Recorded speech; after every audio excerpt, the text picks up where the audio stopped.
Good morning class. कल हमने राष्ट्रपति और उपराष्ट्रपति को देखा है, तो आज की क्लास में हम मंत्रिपरिषद और पीएम को पढ़ेंगे।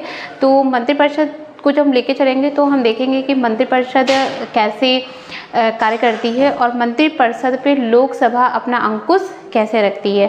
जैसे कभी भी आप देखते हो तो क्वेश्चंस में पहले तो वन लाइनर क्वेश्चंस में जो ऑब्जेक्टिव पूछे जाते हैं तो वहाँ पे पूछा जाता है कि अनुच्छेद 75 का रिलेशन किससे, अनुच्छेद 74 का रिलेशन किससे, मंत्रिपरिषद का आकार कितना होना चाहिए मंत्रिमंडल से। ये तो ऑब्जेक्टिव टाइप के क्वेश्चन होते हैं। अगर डिस्क्रिप्शन में आपके लॉन्ग टाइप का क्वेश्चंस लिखने को आता है तो वहाँ पे क्वेश्चन आता है कि मंत्रिपरिषद पे लोकसभा अपना नियंत्रण कैसे कायम करती है। तो मंत्रिपरिषद पे जो लोकसभा का नियंत्रण है वो किस टाइप से होता है, ये हम आज के टॉपिक में डिस्कस करेंगे। तो कंटिन्यू हम क्लास अपनी स्टार्ट करते हैं। तो हम देखेंगे जो हमारा टॉपिक है वो है संघीय मंत्रिपरिषद।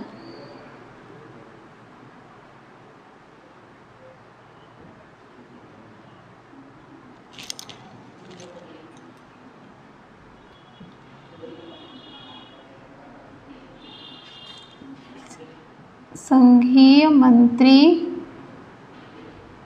परिषद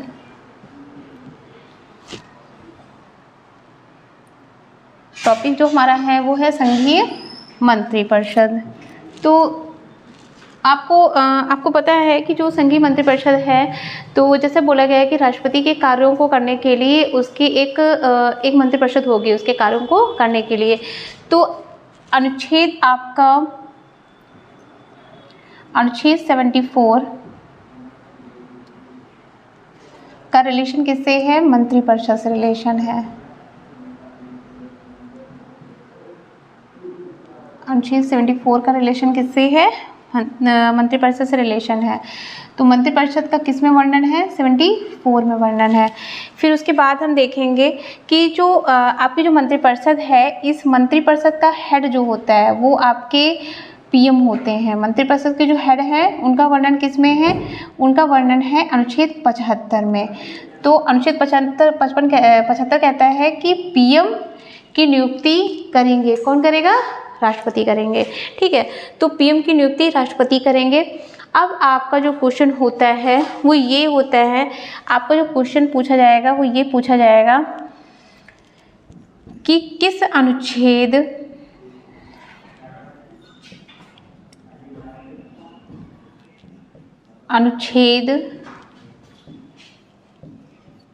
के द्वारा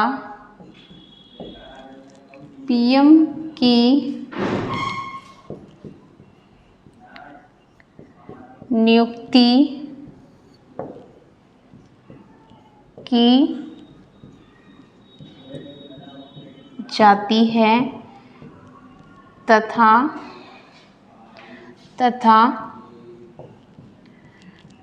बहुमत का क्या प्रभाव पड़ता है। ठीक है, हम इस टॉपिक को समझने की कोशिश करेंगे अपने पूरे टॉपिक में। अगर हम इस टॉपिक को समझ लेते हैं तो हमें पीएम की स्थिति क्लियर हो जाएगी, हमें उसके बहुमत की स्थिति क्लियर हो जाएगी, और अगर वो बहुमत प्राप्त सत्ताधारी दल का नेता है तो वो क्या ऐसा कार्य कर सकता है, क्या उसको फ़ायदे मिलेंगे, ये सारी चीज़ें हम इसके तहत डिस्कस करेंगे। तो अब इस क्वेश्चंस को मैं पूरे टॉपिक में लेके चलना है। तो पहले हम देखेंगे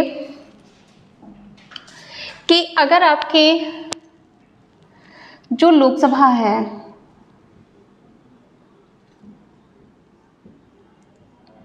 लोकसभा वर्तमान में लोकसभा की जो सीटें हैं वो कितनी हैं, लोकसभा की सीटें कितनी हैं, 545। ठीक है, 545 सीटें हैं लोकसभा की। इन 545 के लिए क्या होता है, इन 545 के लिए आप वोट कराते हो। ठीक है, इन 545 के लिए हमने वोट कराया।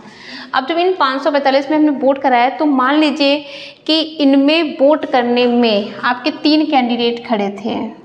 ठीक है, बीजेपी खड़ी है,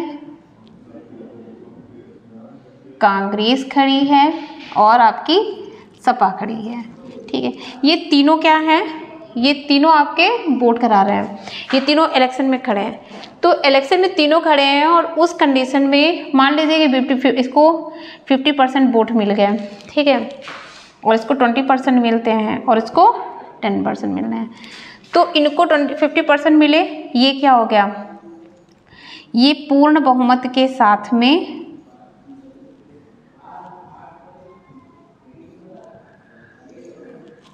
पूर्ण बहुमत के साथ में इन्होंने क्या की, सरकार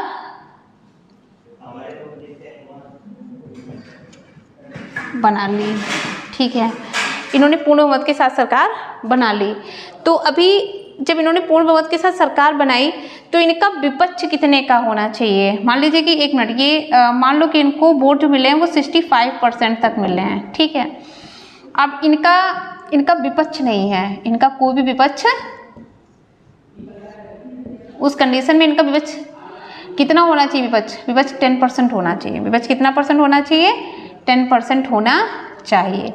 अगर विपक्ष नहीं है तो उस कंडीशन में इनके अगेंस्ट खड़ा होने वाला कोई भी नहीं होगा, इसलिए विपक्ष होना भी बहुत ज़रूरी होता है।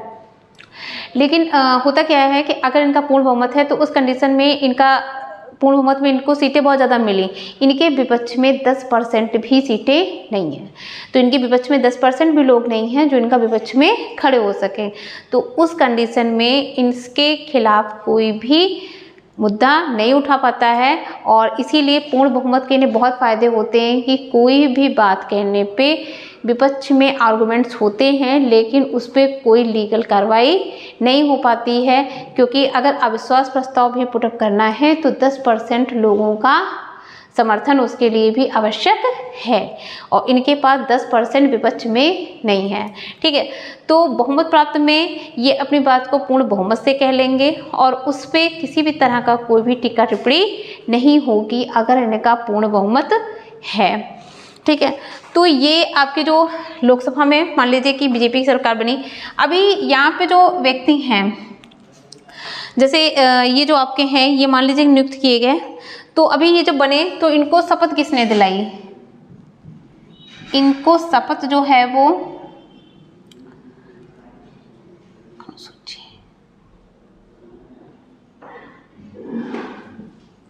अनुसूची 3, इनको शपथ किस में दिलाई जाएगी, अनुसूची 3 में।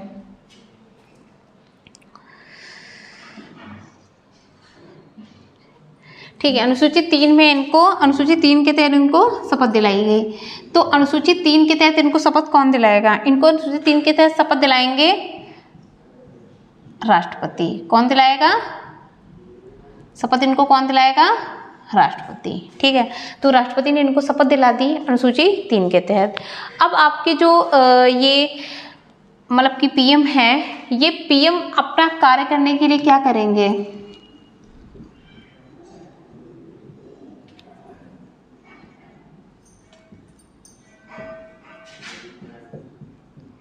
ये कार्य करने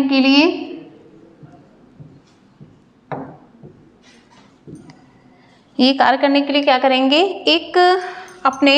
एक मंत्रिपरिषद का निर्माण करेंगे। किसका करेंगे, मंत्री परिषद का निर्माण करेंगे, मंत्रिपरिषद का निर्माण करेंगे। तो ये जो मंत्रिपरिषद है ये इनका क्या करेगी, मंत्रिपरिषद इनके लिए कार्य करती है, मंत्रिपरिषद इनका भाषण तैयार करती है और केंद्र स्तर पे जितनी भी योजनाएं आती हैं, जो भी बजट पेश होता है या केंद्र स्तर पे जो भी कार्य होता है वो मंत्रिपरिषद के मंत्रियों के द्वारा ही होता है। ठीक है, मंत्रिपरिषद के मंत्रियों के द्वारा ही होता है। मंत्रिपरिषद और मंत्रिमंडल, मंत्रिपरिषद होती है, दूसरी होती है मंत्रिमंडल।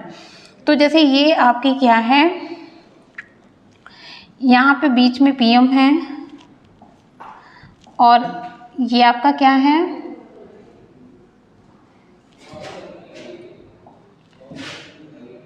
ये कैबिनेट मंत्री है,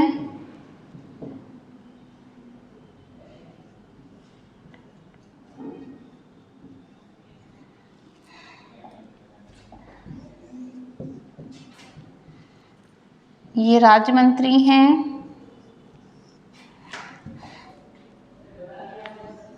और ये उप मंत्री हैं। ठीक है,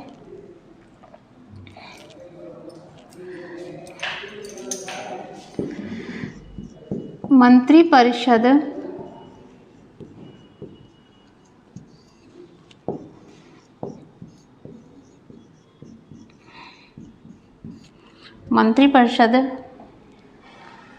का आकार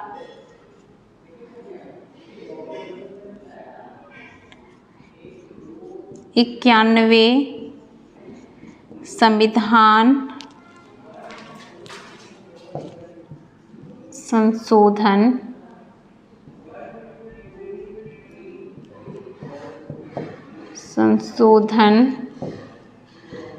के द्वारा कितना नहीं होना चाहिए, 15% से ज़्यादा नहीं होना चाहिए।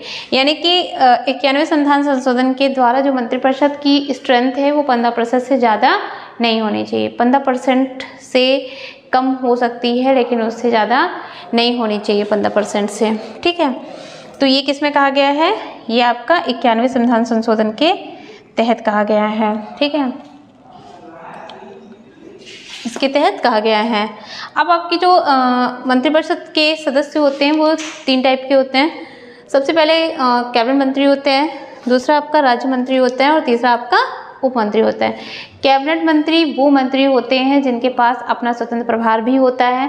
जैसे कैबिनेट मंत्री में आपके रेल मंत्रालय है, रेल मंत्री कैबिनेट मंत्री हो गया। वित्त मंत्री क्या है, ये भी कैबिनेट मंत्री हैं। ठीक है, तो कैबिनेट मंत्री अपने विभाग के स्वतंत्र प्रभारी भी हो सकते हैं। अगर आपके यही पीएम और सिर्फ पीएम, ये मंत्रिमंडल है। अगर सिर्फ पीएम है और क्या है ये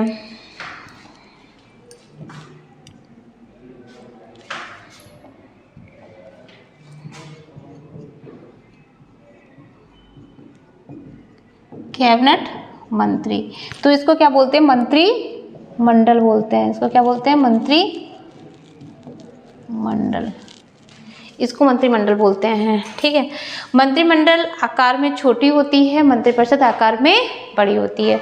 तो मंत्रिमंडल का आकार कैसा है, देखने में भी लग रहा है कि मंत्रिमंडल जो है इसमें सिर्फ कैबिनेट मंत्री होते हैं और जो मंत्रिपरिषद होती है इसमें 3 टाइप्स के मंत्री होते हैं, उप मंत्री होता है, राज्य मंत्री होते हैं और कैबिनेट मंत्री होते हैं।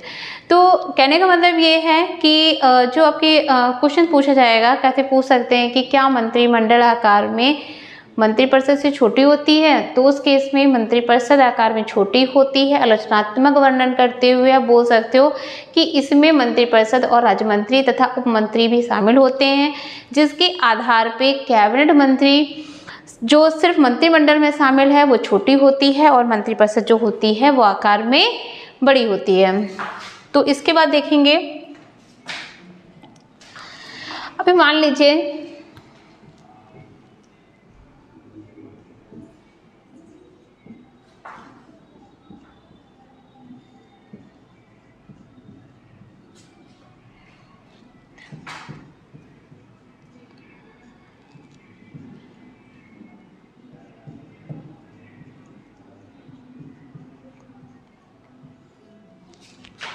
मंत्रियों की नियुक्ति। तो मंत्रियों की नियुक्ति कौन करता है, जैसे आपको मंत्रियों की नियुक्ति करना है। जैसे ये मान लीजिए कि व्यक्ति है राम और ये पीएम बन गए हैं। क्या बन गए हैं, पीएम बन गए हैं। अब इनको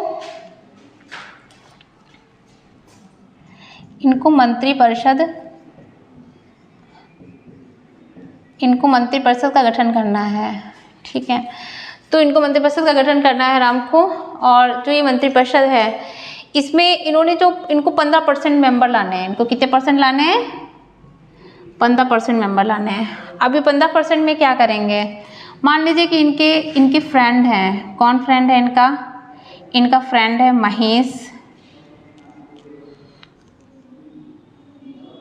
रमेश और कोई एक्स है, दूसरा कोई वाई है। ये इनके फ्रेंड हैं। ठीक है, अब ये इन दोस्तों को अपने यहाँ पे लाना चाहते हैं। तो अब क्या करेंगे, इन सबका नाम प्रेसिडेंट को देंगे। किसको देंगे, इनका नाम जो है ये प्रेसिडेंट को देंगे। अब जब इन्होंने इनका नाम प्रेसिडेंट को दिया तो प्रेसिडेंट ने क्या कहा, प्रेसिडेंट ने इनसे बोला, क्या बोला कि हम आपको टाइम देते हैं। कितना टाइम देते हैं? 6 महीने का। प्रेसिडेंट ने बोला कि हम आपको 6 महीने का टाइम देते हैं। आपको इस 6 महीने के टाइम में, प्रेसिडेंट ने बोला कि हम आपको 6 महीने का टाइम देते हैं, आपको इस 6 महीने के टाइम में क्या करना होगा, लोकसभा या राज्यसभा का किसी एक का सदस्य आपको बनना होगा। इन्होंने कहा कि हम आपको 6 महीने का टाइम देते हैं, आपको लोकसभा या राज्यसभा का किसी एक सदन का 6 महीने के अंदर सदस्य बनना होगा। तो इनके जो ये दोस्त हैं ये बोलते हैं कि अगर हम 6 महीने के अंदर सदस्य नहीं बन पाए तब क्या होगा। ठीक है, तो ये इनसे बोलते हैं कि अगर हम 6 महीने के अंदर सदस्य नहीं बन पाए तब क्या होगा। तो प्रेसिडेंट बोलते हैं कि अगर आप 6 महीने के अंदर इन दोनों सदनों में से किसी भी सदन के सदस्य नहीं बन पाते हो तो उस केस में आपको अपने पद से इस्तीफा देना होगा, आपका पद वहीं पे समाप्त हो जाएगा। ठीक है, तो उन्होंने कहा कि अगर ऐसा नहीं कर पाते हो तो आपको अपना पद वहीं पे छोड़ना होगा। ठीक है, तो इतना क्लियर हो गया। अगर कोई लोकसभा या राज्यसभा का सदस्य नहीं है फिर भी अगर मंत्रिपरिषद का सदस्य बनना चाहता है तो उसको 6 महीने के अंदर सदस्यता ग्रहण करनी होगी। अब एक चीज़ और भी होती है कि जैसे मंत्रिपरिषद में या आपके लोकसभा राज्यसभा में बहुत से मेंबर्स ऐसे होते हैं जो काफ़ी टाइम तक सदस्यता ले लेते हैं लेकिन उसके बावजूद भी मीटिंग में नहीं आते हैं। अगर वो सदन में नहीं आ रहे हैं जिन्होंने सदस्यता ग्रहण कर ली है तो उनको क्या करना होगा, उनको 2 महीने का टाइम दिया जाएगा। अगर 2 महीने तक तो देखेगी सरकार कि हाँ तुम आ जाओ कैसे भी। ठीक है, अगर नहीं आते हो तो 2 महीने के बाद में साफ बोल देगी कि देखो ऐसा है, अब घर बैठ लो, अब तुमको आने की ज़रूरत नहीं है। तो सिर्फ टाइम कितना देगी, 2 मंथ का टाइम देगी। उस 2 मंथ के टाइम में अगर मान लीजिए कि 60 डेज होने में अभी 1 दिन का भी समय है तो उस कंडीशन में उसको अपना पद छोड़ना नहीं होगा। क्लियर? शपथ कौन दिला रहा है? राष्ट्रपति दिला रहे हैं। सदस्यता कहाँ की ग्रहण करनी है? लोकसभा या राज्यसभा की ग्रहण करनी है। अगर सदस्य नहीं हो तो, अगर कहीं बाहर के सदस्य हो, नाम कौन दे रहा है? काम किसको करना है? इनके साथ पीएम को काम करना है। तो अगर काम पीएम को करना है तो सदस्यों के नाम भी पीएम देंगे। शपथ किस अनुसूची से मिल रही है? अनुसूची 3 के द्वारा मिल रही है। तो यहाँ तक आपको समझ में आ गया कि इनको कितना टाइम ड्यूरेशन देंगे? 6 माह का टाइम देंगे। कितना टाइम देंगे? 6 माह का टाइम देंगे। ठीक है,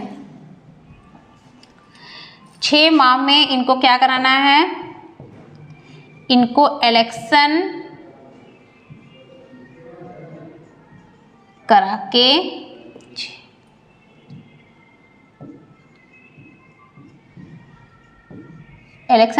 के या तो लोकसभा या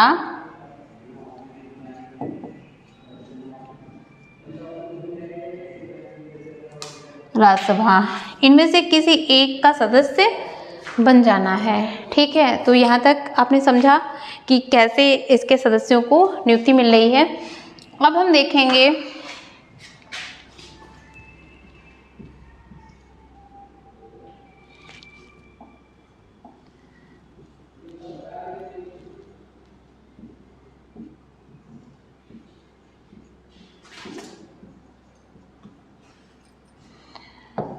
मंत्रिपरिषद। अब एक क्वेश्चन आता है कि हाँ यहीं पे क्वेश्चन आएगा कि कैसे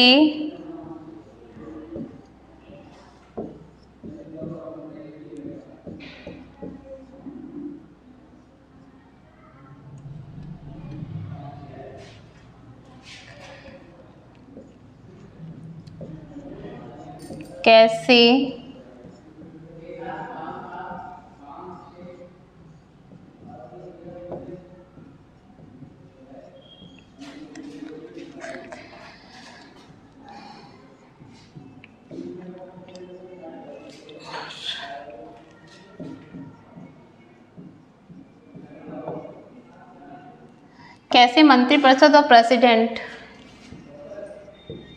के बीच पीएम का रिश्ता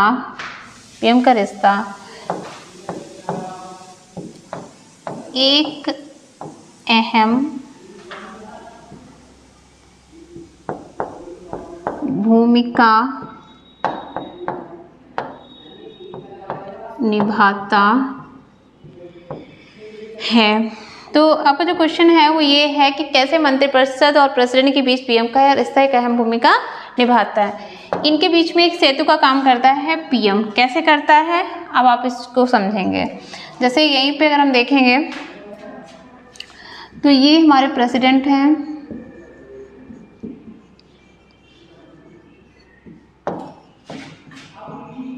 पीएम है और यहाँ पे हमारी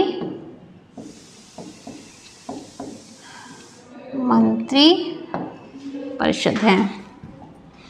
मंत्रिपरिषद क्या कार्य कर रही है?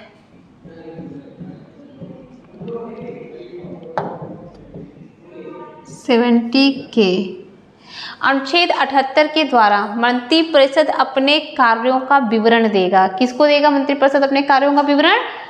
राष्ट्रपति को देगा। ठीक है, तो अनुच्छेद 78 के तहत क्या करेगा? कार्य विवरण किसको देगा? इनको देगा। ठीक है, तो कार्य किसके थ्रू कर रहा है? इनके थ्रू कर रहा है ये। तो इनके और इनके बीच में रिलेशन बना रहा है पीएम के साथ में। ठीक है, तो ये जब कार्य का विवरण दे रहा है तो इनके कार्यों का विवरण दे रहा है ना, तो इनके बीच में क्या है? रिलेशन बन रहा है। ठीक है, अब उसके बाद में आपका ये और कार्य क्या करता है?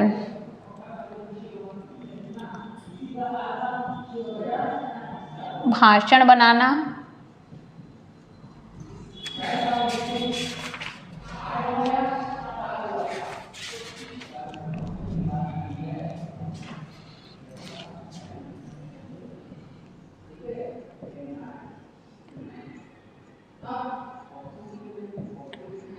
कैबिनेट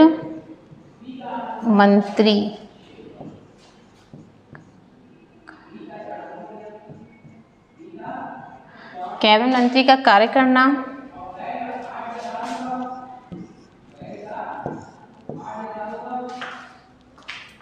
ठीक है। अब आपका जो पीएम है, तो पीएम के बारे में अगर हम बात करें तो जैसे आपके जो मंत्रिपरिषद है,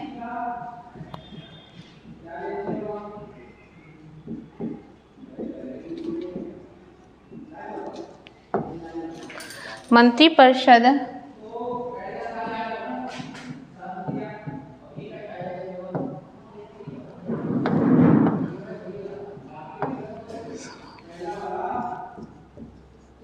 निम्न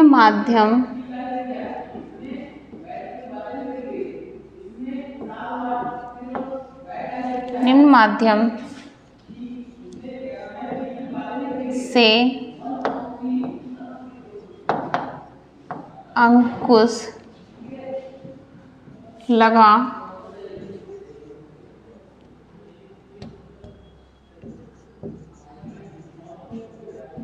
सकती है। ठीक है, तो मंत्रिपरिषद पर लोकसभा निम्न माध्यम से अंकुश लगा सकती है। अब वो माध्यम कौन से होंगे? अगर हम बात उन माध्यमों की करें तो सबसे पहले ध्यान आकर्षण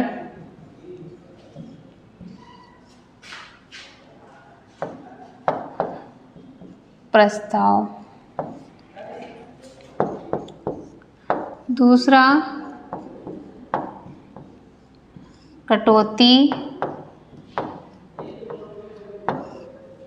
प्रस्ताव,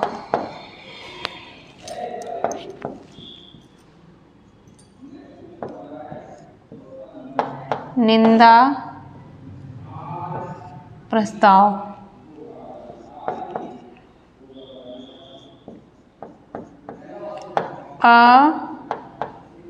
अविश्वास प्रस्ताव। देखेंगे तो आपकी जो लोकसभा है, जैसे कैबिनेट में आपको पता है कि अगर जो आपके पीएम हैं और उनका अगर पूर्ण बहुमत है तो उनकी कैबिनेट के द्वारा जितने भी मेन जो इम्पोर्टेंट नीतियाँ होंगी, विधेयक होंगे, कानून होंगे, उनको क्या करेंगे, उनको पास करा लेंगे।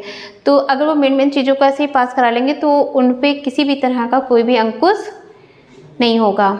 तो हमारा जो संसदीय शासन है वो ये बोलता है कि हमें उन पे अंकुश लगाना है।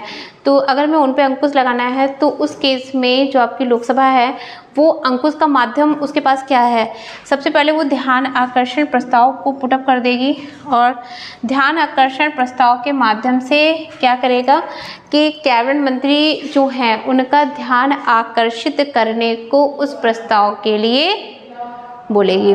ठीक है, तो ध्यान आकर्षण प्रस्ताव के माध्यम से आपके जो कैबिनेट मंत्री हैं उनसे किसी भी मुद्दे पे जिस पे आपकी लोकसभा चाहेगी कि वो ध्यान आकर्षित करे, उस पे वो ध्यान आकर्षण प्रस्ताव के माध्यम से ध्यान आकर्षित करने को कहेगी।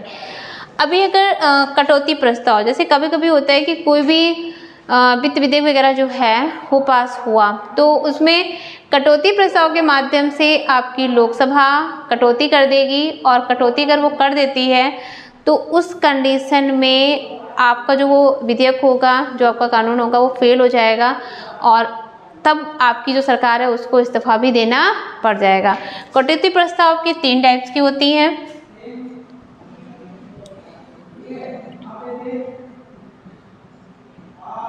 नीतिगत,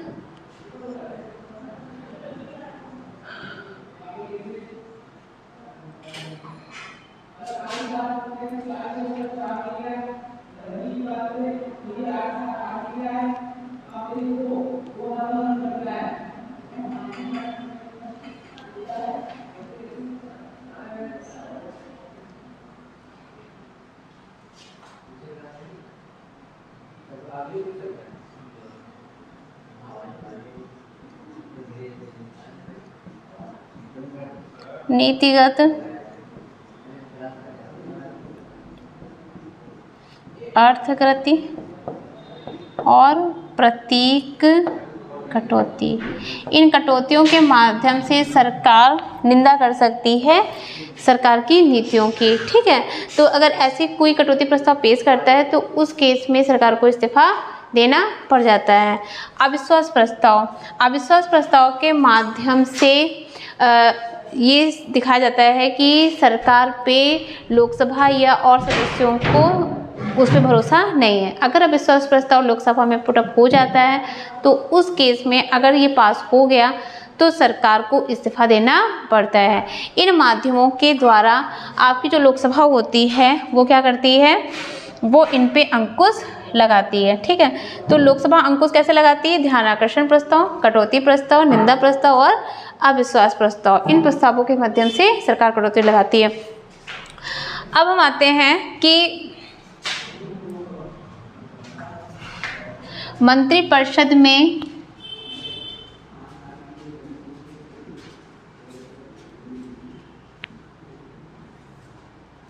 आपकी जो मंत्रिपरिषद है तो इस मंत्रिपरिषद में क्या होता है, मंत्रिपरिषद में एक प्रस्ताव, जैसे मान लीजिए कि आपकी जो बीजेपी है या किसी भी सरकार को, कोई भी आने वाली सरकार है और उसको बहुमत जो है वो पूर्ण बहुमत नहीं मिल पाया है, तो उस केस में क्या होता है कि आपकी सरकार से बोला जाता है कि विश्वास मत रखें, यानी कि आपके पक्ष में कितने कैंडिडेट्स हैं जो आप पे विश्वास करते हैं।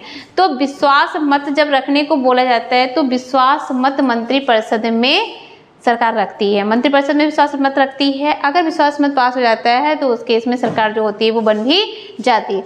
तो मंत्रिपरिषद में विश्वास मत कहाँ रखते हैं,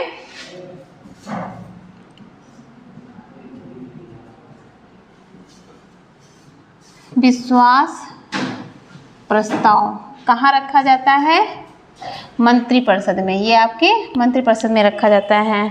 ठीक है, अब आ जाते हैं पीएम पे।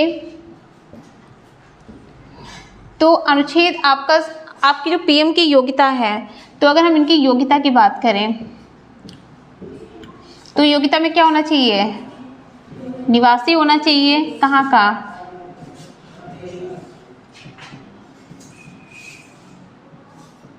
निवासी होना चाहिए भारत का, निवासी भारत का होना चाहिए।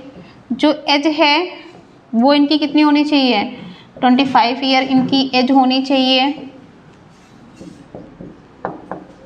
और लोकसभा का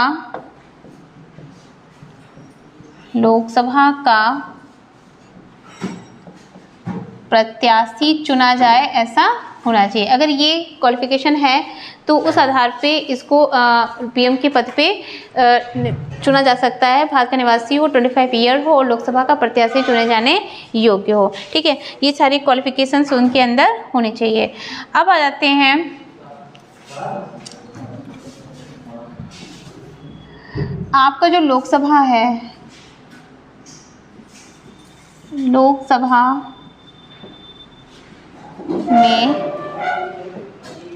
लोकसभा में बहुमत